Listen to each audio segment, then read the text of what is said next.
Hello guys, c'est toujours Andy Dominic Rack et bienvenue dans ce troisième épisode de la série de tutoriels pour Motion Café sur le workflow entre Element 3D, After Effects et un soft 3D de votre choix. Alors aujourd'hui nous sommes ici pour l'épisode numéro 3 qui va parler au fait de l'agencement de scène et la préparation de la scène pour l'animation. Et cet épisode sera rempli de tips and tricks qui pourront vous servir quand vous allez travailler sous Element 3D. Certains les connaissent déjà peut-être et certains probablement pas. Donc on est parti. Dans l'épisode numéro 2, vous avez appris avec Scantricky comment créer cette animation LCD du logo Atari. Nous allons utiliser ça tout à l'heure. Alors avant de commencer, je voudrais vous montrer quelque chose. Le setup de ma carte graphique. Alors j'ai une carte graphique Nvidia GeForce 210. Je sais c'est super vieux, c'est déjà outdated.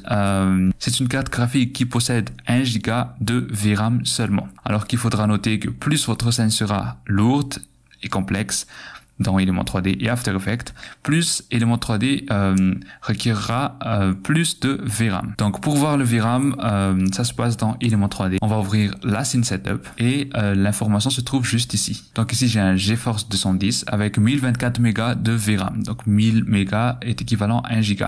Donc 1 Go et 24 mégas de VRAM. C'est relativement bas et relativement faible.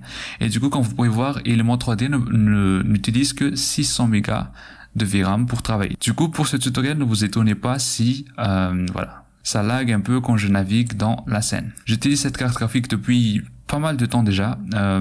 J'en ai fait des projets professionnels avec cette carte graphique, donc je compte l'updater récemment, mais voilà, pour le tutoriel d'aujourd'hui, on va faire avec. Et comme petite excuse débile, ce sera aussi une occasion de prouver que même avec une faible carte graphique, Element 3D peut quand même vous assurer un assez bon visuel. On en a fini avec les blabla et commençons tout de suite. Donc pour ce faire, je vais créer un nouveau dossier. Vous n'êtes pas obligé de faire cela, mais ce sera pour moi un petit repère visuel dans mon projet. Alors dans ce dossier-là, je vais créer une nouvelle composition. CTRL N. On va la renommer Atari Scene. Puisque ma carte graphique est assez faible, je dois réduire un tout petit peu la taille de ma composition à 1400 par 586, sachant qu'on a un 702.293, excusez-moi, en aspect ratio. Du coup, cela va varier selon votre carte graphique. Si votre carte graphique possède plus de VRAM que la mienne, vous pouvez monter jusqu'à une composition de 4K. C'est comme vous voulez. Alors on va cliquer sur OK. Je pense que 10 secondes c'est bien. On va cliquer sur OK. Ensuite on va nous créer un nouveau solide pour appliquer Element 3D. Donc ce sera Element 3D et je vais charger l'effet Element 3D. Ensuite pour commencer n'importe quel projet dans After Effects avec Element 3D, il faudra cliquer sur Scene Setup. Alors toute la composition 3D se fera dans cette fameuse Scene Setup. Une des particularités d'Element 3D, c'est que si je crée un cube par exemple, et que je clique sur OK, une des particularités c'est que ce cube-là ne pourra pas être bougé dans l'espace 3D juste en cliquant dessus, parce que si on le fait, voilà, il n'y a même pas l'axe qui apparaît. Si on le fait, ce sera le calque tout entier qui bougera. Du coup, d'habitude, quand on veut déplacer, etc., il faut aller dans les paramètres et jouer avec les chiffres ici. Et je peux comprendre que ça peut être frustrant quelquefois de jouer avec les chiffres. Ici, on n'est pas vraiment trop précis. Du coup, je vais vous montrer une technique tout à l'heure pour pouvoir naviguer, pour pouvoir déplacer l'objet directement dans la viewport qui est ici. Donc, on va recliquer sur la Scene Setup et la première chose qu'on va faire d'abord, c'est de charger notre build-in. Là, vous pouvez utiliser n'importe quelle méthode. Vous pouvez modéliser votre propre build-in. Ensuite, appliquer toutes les techniques que je vous ai apprises dans la première partie de la série de tutoriels, ou bien pour mon cas ici et pour accélérer un peu le tutoriel, je vais utiliser le pack Metropolitan de Video Copilot. Okay. Donc si vous avez ce pack là, et je vous invite à l'acheter, il est super. Si vous avez ce pack là, il faudra aller dans Environnement, puis dans Metropolitan Skies pour pouvoir choisir un ciel. Donc je vais prendre le Blue Night 4K.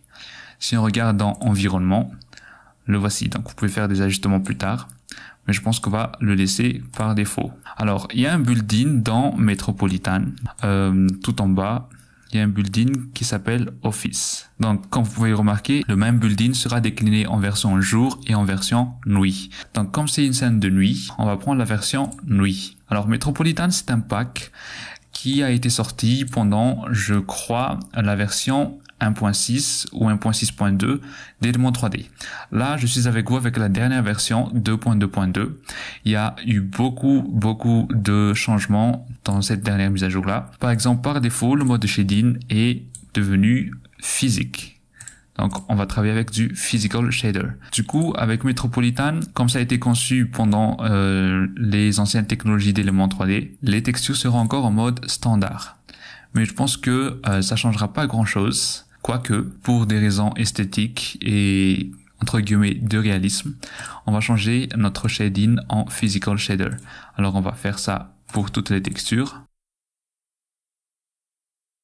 Alors une fois que c'est fait, on peut voir que voilà, ça reste toujours un peu un build-in de jour. Alors on va tricher un tout petit peu, et c'est justement l'une des spécificités de travailler sous éléments 3D, c'est l'art de faker quelque chose pour pouvoir obtenir un bon résultat. Comme ça semble toujours être une scène de jour, je vais aller dans Diffuse et je vais modifier le niveau comme ceci. Ok, et je pense qu'on n'aura pas besoin de ces lumières là. Du coup, on va aller dans Illumination juste ici et on va descendre cette valeur à 0. Voilà, ce sera un build-in éteint entre guillemets. Alors, je trouve juste qu'il manque un peu de réflexion, c'est un tout petit peu plat. Du coup, je vais aller dans Réflexion, Reflectivity, et ajouter une certaine réflexion. Réflexion qui sera bien sûr contrôlée par ici, le Shading Reflectivity. Donc si vous allez bouger les niveaux, ça va influencer sur votre modèle. Voilà, je pense qu'on est bon sur ce point-là. Donc on va cliquer sur OK. Petite explication, donc quand on travaille avec éléments 3D. On fait notre composition au sein de la scene setup, juste ici. Donc on compose le tout, etc., etc. Une fois que ça a été fait, on peut cliquer sur OK pour pouvoir appliquer notre composition dans la viewport d'After Effects. Donc après avoir appliqué le modèle, on va créer une nouvelle caméra. Alors revenons un tout petit peu sur la référence. Donc de manière logique, si ce sont deux build-in face à face, du coup la caméra se trouve juste en haut.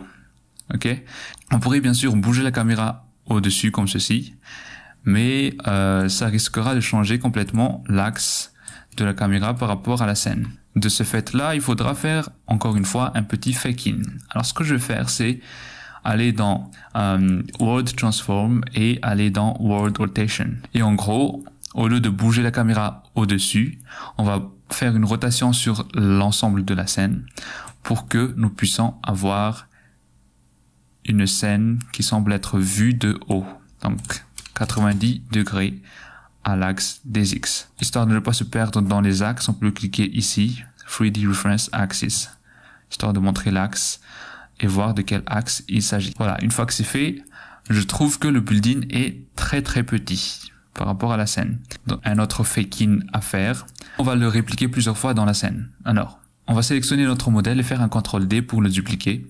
Ensuite, on va le répliquer dans la scène plusieurs fois. Donc là, je pense qu'il est bon en largeur, mais en hauteur, si on regarde, on clique OK, voilà.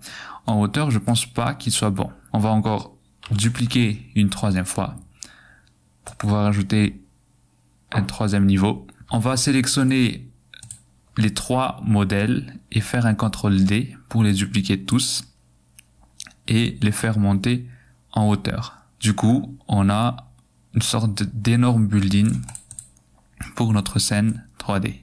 Donc à ce stade-là, je pense que le logo Atari pourra bien entrer ici. Ce qu'on va faire à présent, c'est créer le build-in d'en face. Alors pour ce faire, on va encore une fois dans Scene Setup et au lieu de dupliquer, d'appliquer une rotation, etc., etc., ce que je vais faire, c'est renommer. En double-cliquant ici, on renomme le groupe P1. Donc, build-in numéro 1. Ensuite, on va créer un nouveau groupe, juste ici, qu'on va mettre à l'extérieur de P1. Mais ce sera B1 qu'on va introduire dans ce group folder. Ok? Et donc ça va se renommer Atari. Ce sera le dossier qui contiendra les deux build-in face à face. Au lieu de dupliquer et ajouter des rotations, etc., ce qu'on va faire, c'est aller ici, Group Symmetry. Ce n'est malheureusement une fonctionnalité qui n'est disponible que dans les versions 2.2.2, si je ne me trompe pas. Si cette option n'est pas encore disponible dans votre élément 3D, ce que vous pouvez faire, c'est juste dupliquer tout le groupe, tous les objets, en maintenant Shift. Ensuite, on fait un CTRL D. Et vous pouvez, bien évidemment, jouer avec les positions et les rotations. Mais ici, grâce à cela, nous pouvons ajouter une symétrie et du coup être assez rapide. Alors en regardant l'axe, on voit que on devra ajouter une symétrie suivant l'axe des Z, juste ici. Donc du coup, je vais cocher symétrie suivant l'axe des Z. Pour pouvoir appliquer la symétrie par la suite, on va cliquer sur le dossier P1 et on va pouvoir bouger notre modèle sur l'axe des Z. Comme vous pouvez le voir, nous avons créé une symétrie. Donc on peut aussi naviguer dans les différentes vues, vue de haut, vue de bas, vue de gauche, vue de droite, vue de face et vue de dos. Donc on va aller dans vue de haut d'abord, histoire de voir leur espacement général. Et ce n'est pas si éloigné que ça, donc on va s'en rapprocher un tout petit peu comme ceci. On va cliquer sur OK, histoire de voir c'est comment. Et on va pouvoir reculer juste ici. Comme vous pouvez voir, ça saccade un peu quand je navigue. C'est aussi dû à ma carte graphique qui est assez faible. Du coup, pour ceux qui rencontrent ce problème-là comme moi, petite technique, c'est d'aller dans Render Mode et de changer le tout en Draft. De cette manière, Element 3D va utiliser une sorte de Draft View en désactivant toutes les propriétés de réfraction, de réflexion, d'ambient occlusion, de shadows, etc. Et du coup, votre scène sera un petit peu plus rapide à naviguer. Et je pense que cette distance est parfaite. Alors, je rappelle que nous sommes dans cet épisode que dans la mise en place de la scène entière. On va pas encore parler d'animation. On va juste tout mettre en place et préparer les modèles pour l'animation et non pas encore animer. L'animation sera pour le dernier épisode. Ok. On a fini de créer le building qui contiendra la grande enseigne Atari. On pourra ajouter du coup d'autres buildings de fond juste ici. Alors pour ce faire, on va aller dans Scene Setup, encore une fois. Et donc je peux encore me servir du pack Metropolitan. Et encore une fois, vous pouvez encore vous servir de votre propre modèle 3D. C'est juste pour que le tuto soit plus rapide. Je vais prendre un autre building de nuit. Par exemple, le bureau numéro 2. Version nuit. Comme vous pouvez voir, le modèle a tout de suite été appliqué d'une symétrie. On va le positionner comme ceci. On va prendre la vue de haut, histoire de naviguer et de voir un peu ce qui se passe. Ensuite, on va aller dans la vue de face, histoire de voir la hauteur. Du coup, comme on a fait une duplication de building ici, on va aussi dupliquer, CTRL D, et on va le monter juste en haut. Dans ce modèle-là, il y a cette texture Real Estate Sign Night. Et je pense qu'il est très intéressant d'utiliser cette enseigne-là. Alors, je vois que tout devrait être inversé au niveau symétrie. Donc, pas de problème. On va juste sélectionner B1 et on va juste inverser les places aux deux buildings. Et du coup, il va falloir repositionner les buildings juste ici. Donc, je parlais de Real Estate Sign Night. Cette texture-là peut être exploitée à fond. Ce que je vais faire, c'est juste un clic 3. Duplicate and Replace. Ok. Donc, une fois que ça a été dupliqué et remplacé, donc, élément à dupliquer le shader et la remplacer. Et du coup, le nouveau shader appliqué sera renommé Real Estate Sign Night Copy. Et donc, la version originale qui est ici sera utilisé pour une enseigne. Alors, on va faire un 001 comme texture, histoire de nous organiser un tout petit peu. Alors, ce qu'on pourra faire tout simplement, tout bêtement, c'est prendre cette texture et l'appliquer directement sur le building, sur les deux bureaux supérieurs. Voilà, ça donne tout de suite un aspect enseigne publicitaire moderne sur les buildings. Pour ceux d'en bas, on va faire la même chose qu'avec le building principal. On va aller prendre la texture. Puisque ça semble encore être une scène de jour, on va aller dans Diffuse et on va monter la valeur juste ici. Et je pense qu'on va pouvoir conserver l'illumination pour cela, puisque ça va amplifier l'effet ville de lumière. On va cliquer sur OK pour voir à peu près comment ça avance ici. Voilà. N'oubliez pas, on est en draft view. Du coup, tout a été clampé. Ce que je pourrais faire juste, c'est avancer un tout petit peu pour pouvoir mettre en avant les deux buildings. Alors, je vais sélectionner les deux buildings et je vais avancer juste un tout petit peu. Voilà, histoire de le mettre un peu en avant. Voilà, une fois que c'est fait, on va cliquer sur OK. Voilà, comme vous pouvez le voir, les deux buildings ont été mis en avant. Alors ici, je peux voir que les deux buildings s'entrecroisent. Du coup, on va corriger ça dans Scene Setup. On va prendre donc celui-là qui s'est enfoncé dans celui du dessous, et je vais l'ajuster comme ceci. Vous voyez comment c'est pénible de travailler avec une carte graphique à faible VRAM, mais bon. On va cliquer sur OK. Voilà, ça a été corrigé. Une fois que c'est fait, eh ben, je pense qu'on pourra encore ajouter plus de choses dans le fond. Pour ce faire, je vais récupérer un autre building et passer à la vue de haut. On va prendre Building for Night. Ensuite, on va les mettre un tout petit peu en avant. Voilà. Et on va essayer de juste dupliquer, même technique, CTRL D. Et on va dupliquer, le faire monter en hauteur juste ici. On clique à présent sur OK pour voir comment ça s'applique dans la composition. Et du coup, je vois encore que ça donne un aspect scène de jour. Du coup, je dois encore recorriger ça au sein de Scene Setup. Donc, il ne faut pas avoir la flemme à naviguer entre Scene Setup et la scène d'After Effects. Donc là, on est encore en mode mise en place. Mais quand tout sera en place, on sera bien posé pour le reste des étapes. Donc je pense qu'on peut encore aller encore plus loin. Je pense que je vais ajouter d'autres choses derrière. Encore une fois dans le Metropolitan. Mais je pense que cette fois, on va prendre les buildings sans antennes, puisque les antennes occupent beaucoup de place en géométrie, alors que je pense pas qu'ils soient vraiment visibles juste derrière. Si je descends en bas, je vois un Street Layout 6, okay, avec des petits buildings. Je vais cliquer dessus. Je peux passer en vue de perspective, histoire de voir comment elle est présentée dans la scène. Ce que je vais faire d'abord, c'est agrandir la taille en 150. Une fois que c'est fait, je pourrais passer le tout en top et je vais me trouver un petit espace. Essayer de me frayer un chemin entre les deux buildings, comme ceci. Okay. Et du coup, en mode perspective, on obtient cela. Okay. Puisqu'on va essayer de simuler une ville de lumière, je pense qu'on va appliquer la même technique que pour ce building-là. On va essayer de se trouver des shaders d'illumination comme ici, des shaders d'antenne, qu'on va appliquer directement sur notre modèle, enfin sur notre ensemble de modèles comme ceci. Et du coup, c'est super dégueulasse à voir dans Scene Setup, mais ça contribuera au fake-in de notre scène. Alors, histoire de ne pas perdre du temps, je vais tout de suite prendre des layouts, des Street Layout Number 2, par exemple. Je vais repasser en mode top. Okay. Et la taille, encore une fois, on va passer à 150. Puis, on va bouger le tout juste au fond, comme ceci. Okay. On va dézoomer et repositionner, essayer de nous frayer un petit chemin entre les deux buildings.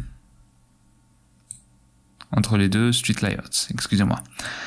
Ensuite, on va réappliquer d'autres textures d'antenne. Et comme vous pouvez le voir, on a déjà un certain aspect de ville de lumière vu de loin. Alors, Element 3D possède des propriétés d'UV. Donc, on pourra régler dans les paramètres la manière avec laquelle les textures se répéteront. C'est ce qu'on va faire tout de suite. Par exemple, pour cela, je pense que c'est trop grossier. Du coup, on va essayer de réduire un peu la taille des textures. Pour ce faire, on sélectionne notre modèle. On va aller dans UV Mapping. Ensuite, on va mettre une certaine valeur dans UV Repeat. Par exemple, 5 par 5, je pense que c'est parfait. Comme ceci. Okay. Et tout le reste dépendra au fait de ce que vous allez faire du reste de la scène. On pourra dupliquer ce Street Layout Number 2 en faisant un CTRL D et on va juste pousser au fond avec une certaine taille, par exemple 200. Et du coup, vu de right, on pourra voir que, voilà, on s'est créé une petite allée. On va cliquer sur OK.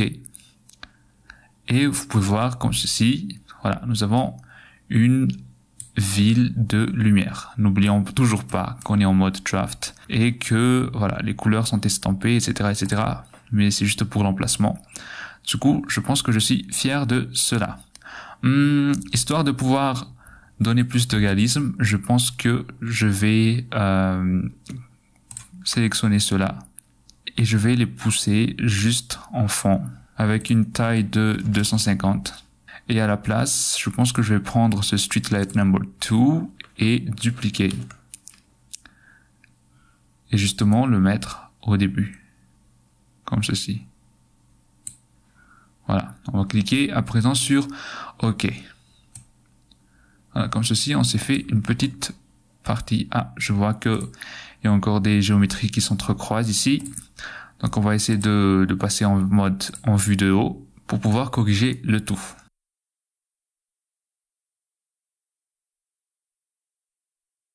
Donc là, vous voyez déjà qu'on a un aspect ville de lumière. Encore une fois, c'est du fake-in. Mais dans une prochaine série de tutoriels que je planifie pour Motion Café, je vais vous apprendre à créer une ville entière en mode cyberpunk. Mais en attendant, je dois encore upgrader ma machine parce que ce ne sera pas possible avec 1 Go de VRAM.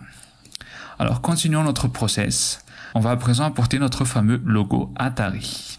Alors, je vais à présent importer mon logo Atari qui a été animé par Scantreki et qu'on a exporté en PNG. Et je vous conseille de faire pareil, puisqu'avec du procédural, de manière générale, After Effects va devoir calculer frame by frame à chaque fois que vous allez naviguer. Donc, histoire d'être plus rapide dans le workflow, je vous conseille d'exporter le projet fini de votre animation LCD en PNG, en séquence PNG, et de l'importer en mode séquence dans After Effects. Donc, on va le prendre, on va le poser juste au-dessus d'éléments. Une fois que c'est fait, on va le mettre en 3D. Comme ceci. Donc on va jouer avec les scènes. Du coup, pour nous, notre vue de haut sera la vue de face. Puisque, souvenez-vous, on a ajouté une rotation de la scène globale. Ok. Donc on va prendre notre logo, que je vais renommer Atari Reveal. Ok. On va prendre notre logo et faire des rotations. Du coup, à présent, on va essayer d'aligner avec notre scène.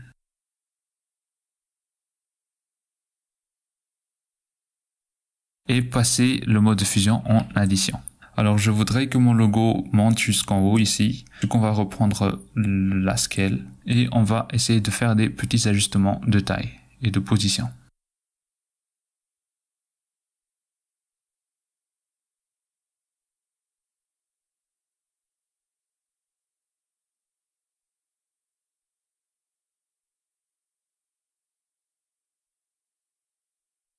Voilà, une fois que j'ai fini d'ajuster, ce que je vais faire en fait, c'est essayer de retrouver l'angle de cam que j'avais utilisé pour le trailer. Voilà. Alors une fois que cette mise en place a été faite, on va à présent dupliquer ce même logo, CTRL D, et on va passer en vue frontale pour pouvoir le mettre en face. On va réactiver le mode transparence, histoire de bien le caler par rapport au mur. Et on va ajouter une rotation suivant l'axe des Y pour avoir une inversion du logo et donner cette impression de symétrie. Donc là, on retrouve bien notre axe de vue principal. Donc là, j'essaie basiquement de me placer ma caméra dans la scène. Ce qu'on va faire à présent, c'est prendre notre fameux spinner.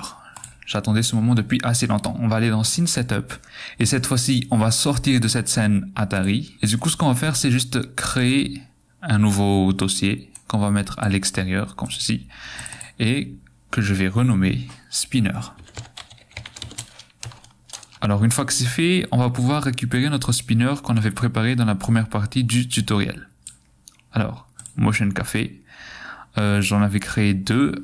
Je pense que je vais prendre celui-là. Alors niveau modèle, ce sont exactement les mêmes. J'avais juste travaillé un petit peu plus les textures sur Spinner 2049 et assombri un petit peu le tout. Il est très important de passer ce groupe-là en groupe numéro 2. Comme ça, il y aura d'autres contrôleurs qui vont pouvoir contrôler le spinner uniquement et d'autres contrôleurs à part qui contrôleront notre building. Donc ici, on pourra bouger directement notre spinner mais malheureusement, on ne pourra pas l'animer. Donc pour pouvoir l'animer, on va devoir travailler dans la viewport d'After Effects. Mais souvenez-vous de ce que je vous avais dit au début, c'est que on ne pourra pas bouger notre modèle comme ceci directement, puisque on va bouger le calque si on le fait directement ici. Quoique je vais vous montrer à présent une petite technique pour pouvoir naviguer directement dans cette viewport. Okay. Donc, on va essayer de retrouver notre spinner avant tout. Je pense qu'il est là. On va aller dans Particle Look pour réduire sa taille. Et donc, à ce stade-là, si je veux animer, c'est tout simple. J'aurai qu'à bouger les valeurs ici. Mais ce sera super pénible. Donc, je vais vous montrer cette fameuse technique. Mais avant tout, on va mettre une rotation de 90 degrés à l'axe des Y pour le mettre en position. Ensuite, on va réduire sa taille. On n'oublie pas de naviguer et de surveiller les autres vues, histoire de voir la hauteur de notre spinner. Donc là, je vois qu'il est relativement bas. Je pense qu'on aura assez de bouger ça à chaque fois, les valeurs. Je vous montre cette technique-là. Elle est super pratique.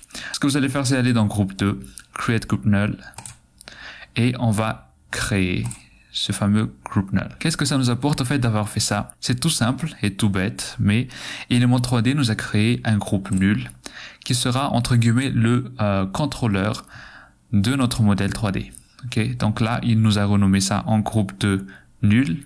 Okay? Si on essaie de comprendre ce qu'Element a fait, c'est tout bête. Element a juste parenté toutes les propriétés position, rotation, etc. Faire ce groupe nul 3D. Du coup, si je bouge la position du groupe nul 3D, l'objet 3D bouge aussi. Et du coup, encore une fois, ça nous donne une bonne nouvelle puisque on pourra à présent naviguer dans la scène grâce à ce group null. Okay? Donc, on revient en Custom View. Alors, on va vouloir mettre ce spinner à ce niveau-là, au milieu. Donc, je vais bouger l'axe des Y. Normalement, ça ne devrait pas être l'axe des Y, mais l'axe des Z. Mais je vous explique basiquement. C'est parce que nous avons ajouté une World Rotation juste ici. Et du coup, l'orientation de tous les axes sont inversées. D'accord? Du coup, une fois qu'on a atteint notre hauteur idéale, on va reprendre la caméra active. Et je vois que le spinner reste gigantesque. Du coup, on va aller dans Particle Look et descendre subtilement sa taille. Donc nous voilà majoritairement prêts. Nous avons notre building, notre grande enseigne Atari, notre spinner qui est prêt à passer. Nous avons aussi la ville de lumière qui est derrière et je pense que majoritairement on est bon. Donc concrètement, j'aurais besoin que ce spinner là possède des lumières de phare et des lumières de veille derrière pour l'illuminer. Et du coup, je vais vous montrer cette petite technique. Pour ce faire, je vais créer une nouvelle composition. Okay? Je vais le renommer Spot, S-P-O-T. Je vais poser la composition à 1000 pixels par 1000 pixels et j'appuie sur OK. Je crée un nouveau solide de couleur blanche. Ensuite, je vais prendre l'outil ellipse et je vais double-cliquer histoire d'avoir une ellipse parfaite adaptée à la composition. Je fais un CTRL-T pour pouvoir le réduire comme ceci. Et je vais ajouter un contour progressif en appuyant sur F et mettre une certaine valeur ici. Ce que je vais faire ensuite, c'est dupliquer ce solide-là, passer le duplicata en addition et prendre notre masque et le réduire encore un tout petit peu et réduire la taille du feathering.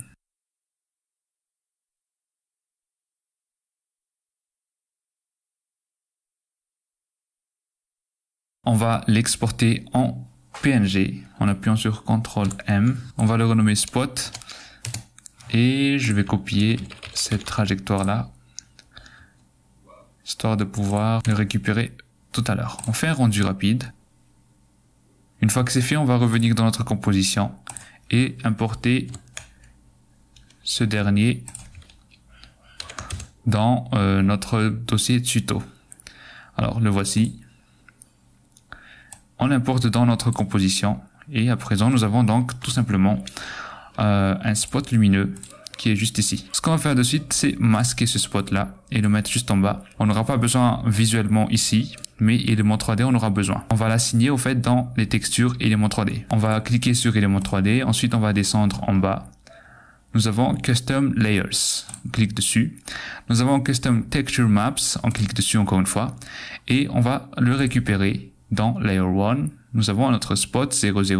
Une fois que c'est fait, on va aller dans Scene Setup. Et vous allez vite comprendre où je veux en venir. Alors, nous avons notre spinner qui est juste ici. J'ai dit que j'aurais besoin de lumière pour ce spinner là. On va passer en vue supérieure. Et ce que je vais faire, c'est juste créer une plane, tout simplement, et le placer aux extrémités. C'est-à-dire ici, on va le dupliquer. On va en mettre un autre ici. Et on va dupliquer une dernière fois pour pouvoir le mettre derrière, comme ceci. Et derrière, je pense que on pourra réduire la taille Y et mieux placer le tout. Alors une fois que c'est fait, je vais cliquer sur notre plane modèle et sur notre texture par défaut. Je vais renommer notre texture spot. Une fois que ça a été renommé, je descends en bas et je désactive toutes les réflexions, toutes les interactions avec les HDRI, etc. Pas de glossiness non plus. Okay. Alors, je vais passer maintenant en diffuse. Et je vais récupérer notre fameux spot qu'on avait assigné sous After Effects tout à l'heure. Et là maintenant, donc, vous comprenez directement où je voulais en venir. Donc nous avons celui-là qui est derrière, on ne le voit pas bien, donc on va le repositionner comme ceci. Et comme celui-là sera d'une couleur différente, c'est-à-dire le rouge, on va devoir faire un clic droit, Duplicate and Replace, histoire d'éviter les interactions de valeurs entre les deux textures identiques. Okay. Donc on va d'abord s'occuper du dos, ici. Je pense qu'on va augmenter un tout petit peu au niveau de la largeur, comme ceci. On va changer la couleur du dos. Du coup, pour changer la lumière, je vais juste aller dans Diffuse Color et changer le tout en rouge. Okay. Et pour pouvoir booster un petit peu les couleurs et booster un petit peu le glow en post-processing, on va juste faire un clic droit, Copy, et on va descendre en illumination, clic droit, Paste. Ensuite, en allant dans les paramétrages d'illumination, on va ajouter une certaine valeur, par exemple 80, et on va changer la couleur en rouge encore une fois. On va maintenant s'occuper des lumières frontales. On va faire pareil, pas besoin de changer la couleur, mais on va copier-coller cette texture-là et mettre une valeur agressive comme 100. Et comme nous allons faker une lumière volumétrique, on va allonger le tout, comme ceci. On va dire 2. Et on va repositionner notre lumière volumétrique, comme ceci. Pour faire rapide, je vais aussi faire de même avec l'autre plan et le repositionner. Et vous vous dites sûrement, ok, c'est fait, mais maintenant, voilà, c'est noir. On va tout de suite voir et on va tout de suite griller ce qui se passe. Donc à présent, on va s'occuper des lumières de devant. Alors pour ce faire, on va cliquer sur notre plane et on va cocher la case Two-Sided Plane. Puisque là maintenant, si on va descendre en bas, les planes disparaissent. Ok. Mais en cochant cette boîte-là, le plan sera visible des deux côtés, comme ceci. Du coup, on va faire pareil pour tous les plans. On va cocher la case Two-Sided Plane. Et une fois que c'est fait, on va jouer avec ce paramétrage magique. On va cliquer sur notre spot. On va cliquer ensuite sur l'engrenage qui est en fait le paramétrage avancé de la texture. Puis, nous avons le fameux Blend Mode, okay, qui vous rappelle peut-être celui-là, comme dans After Effects. Okay. Du coup, on va prendre ce Blend Mode et le changer en addition. On va faire pareil aussi pour le spot de derrière, comme ceci, et on est bon. Si jamais vous travaillez sur un plan vu de côté, vu de profil, eh ben vous n'aurez qu'à mettre une rotation comme ceci, et vous aurez bien, encore une fois, lumière volumétrique fake. Mais là, comme notre scène est de haut, du coup, on va juste orienter le plane en face de la caméra. Ok, on va cliquer sur OK et comme vous pouvez le voir, ça va s'appliquer directement sur notre scène. Alors c'est très subtil, mais vous allez voir qu'en post-processing, ce sera très important. Donc dernière chose à animer, ce sera tous les buildings lumineux ici, histoire d'avoir des effets de buildings publicitaires avec les grosses enseignes publicitaires par-dessus, avec des projection mapping, etc. Et ben du coup, pour nous préparer à animer ça, c'est tout simple. On va revenir dans Scene Setup et on va cliquer sur le dossier Atari. Ensuite, on va juste récupérer les buildings dont on voudra animer l'enseigne, les enseignes. Donc, petite astuce, on pourra faire une sélection par shading dans Element 3D. Donc, au lieu de cliquer sur le modèle dans le vide comme ceci, vous pouvez faire un contrôle maintenu et cliquer sur le matériau. Et du coup, Element 3D va vous sélectionner directement le matériau correspondant. Et du coup, ce matériau-là nous a mené vers l'objet en général, que je vais renommer parce que celui-là sera animé. Du coup, Office 2 Night Animated. On va cliquer sur OK. On va pouvoir isoler notre building d'abord, histoire d'être bien focus dessus. Pour pouvoir isoler, je vous ai déjà montré la technique dans la première vidéo. On fait un Alt maintenu et on clique sur la case à cocher ici. Du coup, nous avons les deux buildings isolés. Donc, généralement, ces genres d'enseignes sont animés en mode déplacement, texte défilant, etc., etc. Donc, pour pouvoir créer cet effet-là, on va cliquer sur Office 2 Night Animated, donc notre objet 3D avec l'enseigne animée.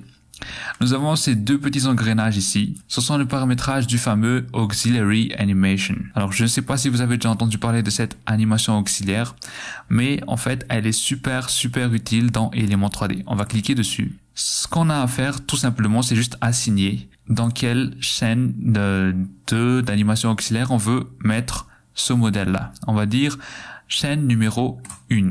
Alors, qu'est-ce que nous a offert cette technique? On va cliquer sur OK, histoire de découvrir un peu ce qui se passe. Je pense que je vais dupliquer la caméra d'abord, histoire d'avoir une caméra de navigation facile. Donc on pourra se focuser un peu plus sur notre building. Voilà. Donc nous avons ici donc des textes juste ici que l'on pourra animer. Et ce sera super facile grâce à l'Auxiliary Channels. Nous avons ici cette option Auxiliary Channels qu'on va dérouler. Et du coup, nous avons toute une liste de chaînes de 1 à 10. Et justement, souvenez-vous qu'on a assigné notre modèle dans la chaîne numéro 1. Et donc, pour pouvoir bénéficier des paramètres qu'offre l'Auxiliary Channel correspondant à notre objet 3D, on va cliquer sur Channel 1. Okay. Et donc là, nous avons des sous-catégories d'options qui pourront être contrôlées vraiment à part et pouvoir isoler les objets différents dans une grande scène. Puisqu'imaginons que nous avons le Building for Night qui se trouve juste en face. On va cliquer dessus et on va appuyer sur OK. Il se trouve juste ici. Donc imaginons qu'on va juste vouloir bouger la position de ces buildings-là. Or, ces buildings-là sont ancrés dans un grand groupe qui est le groupe numéro 1. Du coup, pour pouvoir bouger ça de manière normale, il faudra aller dans groupe 1 et bouger le tout grâce à cette valeur-là. Okay? Mais le hic, c'est qu'en faisant ça, on fera aussi bouger les autres éléments du même groupe. Okay? Donc, histoire de pouvoir bouger, de contrôler séparément des objets spécifiques dans la scène, on utilise ce qu'on appelle les Auxiliary Channels ou chaînes auxiliaires. Okay? Donc là, maintenant, en appliquant notre building bleu dans la chaîne numéro 1, je pourrais maintenant bouger séparément ce building-là sans avoir aucun problème. Les paramètres d'animation auxiliaire nous offrent la possibilité de contrôler la position, l'échelle, la rotation, l'opacité et ces deux fameuses valeurs UV offset U et UV offset V. Ce que ça va faire en fait, ce sera juste de décaler les textures appliquées sur un modèle selon l'axe des U et l'axe des V. Si on revient en Scene Setup, on pourra dire que ce sera l'équivalent d'utiliser cette option-là qui est UV offset et regardez ce que ça fait en fait, ça défile, ça fera défiler notre texture. Sauf que dans Scene Setup, on pourra pas animer ça, il n'y a pas de point clé, etc.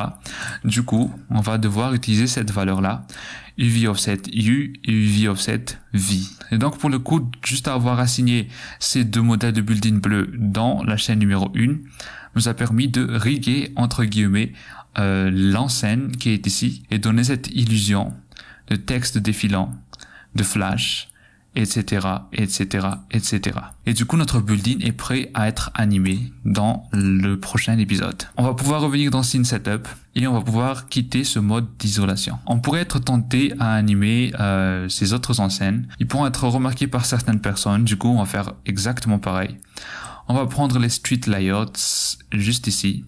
on va aller dans les paramètres de chaîne auxiliaire, ok, et on va l'appliquer cette fois dans la chaîne numéro 2. On va aussi faire pareil pour le troisième, juste ici, chaîne numéro 2. Et histoire d'avoir des variations, on va mettre le deuxième en chaîne numéro 3 et le dernier en chaîne numéro 3. Comme ça, on évite d'avoir des animations monotones et équivalentes. Donc, on pourra contrôler à part ces deux layouts et on pourra contrôler à part ces deux layouts. On va cliquer à présent sur OK. Et si on regarde, et on va faire un petit test rapidement.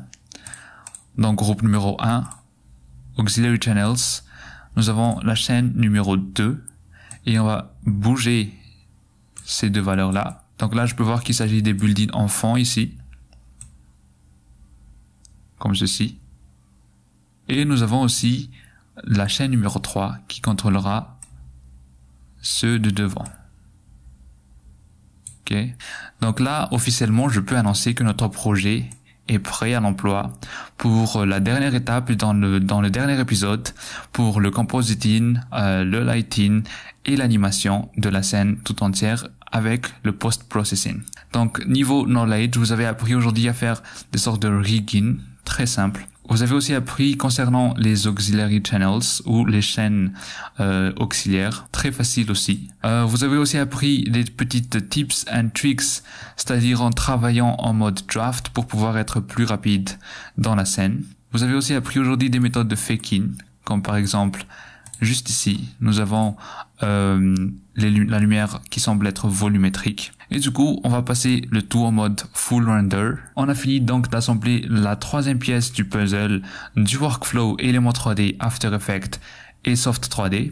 Donc j'espère vous revoir au plus vite au 4e épisode. N'hésitez pas encore une fois, si vous avez des questions sur cet épisode, à commenter juste en bas, je me ferai un plaisir de vous répondre. Quant à moi, encore une fois, je vous dis à très bientôt. Ciao.